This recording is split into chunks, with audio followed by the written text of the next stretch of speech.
2023 was a pretty good year for movies. I saw a lot of movies this year, and this video was originally just gonna be my top first watches for the year. But I saw so many movies for the first time this year that I couldn't just trim it down to 5 without like ranting for an hour. So let's just get into it. I do think Oppenheimer isn't just the best movie out of the Barbie Oppenheimer thing, but I also think it's Nolan's best movie so far. I feel like it's the only movie out of his where I can actually hear the characters talk and the exposition isn't obvious, or like half the movie's just like a yap fest. Maybe it's because Oppenheimer is a real dude and everything that happened in this movie happened. Might be the reason why it keeps Nolan grounded. But I also think this is probably just Nolan's best written movie so far. It's visually great, it sounds good, the music sounds great. I do think it's kind of a hard rewatch. Like, I just can't find myself going out of my way to rewatch this again. Yeah, I probably won't see this anytime soon. This movie, man, I remember seeing it for the first time with a buddy, and we were just in an awe of every shot in this movie. I swear you could take a frame of any part in this movie and like frame it on a wall and it would work. Jason Schwartzman absolutely killed it and stole the show. Whoever was in charge of casting and like brought up the idea for Jason Schwartzman to play the spot is just like a genius. It's such a perfect fit. I think Spider-Man 2099 was a really good addition, and it just ramped up the stakes and just built up that tension all the way up to the end. It just worked really well.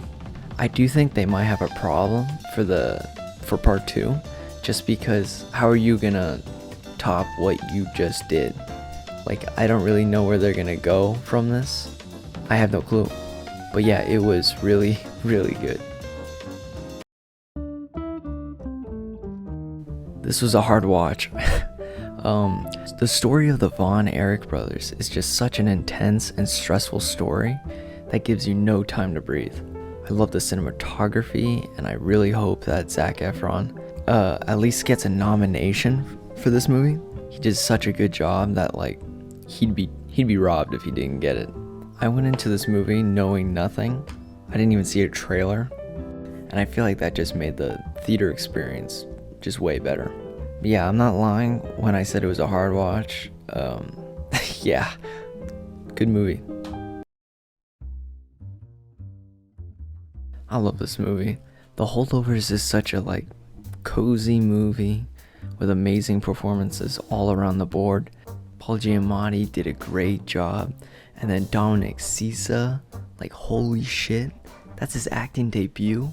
The way that they shot the movie and its editing and sound was super close to that old 70s look that they were going for, without the movie just being visually cool but like no meat on its bone, no story.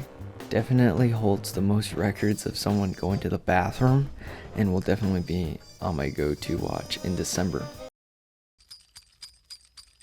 It was hard to pick the number 1 slot with the Holdovers and Asteroid City, but I do think Asteroid City wins for me. I think this movie is Wes really testing his beliefs in his filmmaking, and it just feels so personal in that way. Underneath the fun visuals and the comedy, there's really a deep story being told here. I remember seeing this for the first time and loving it, but not really getting it. And after watching it 2 more times that same week, I really think that Wes wanted us to understand a feeling more than getting the movie and like an explanation to it.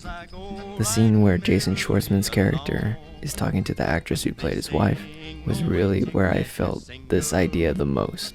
This is easily my favorite Wes Anderson film now, and my personal favorite for 2023. So what'd you think? Did you agree? Did you disagree? I don't really know what to say right now because I didn't write anything about this. Yeah, more videos coming up. We're working on the Nightwing fan film now, which you're probably confused about. You probably just don't give a shit. yeah. Bye.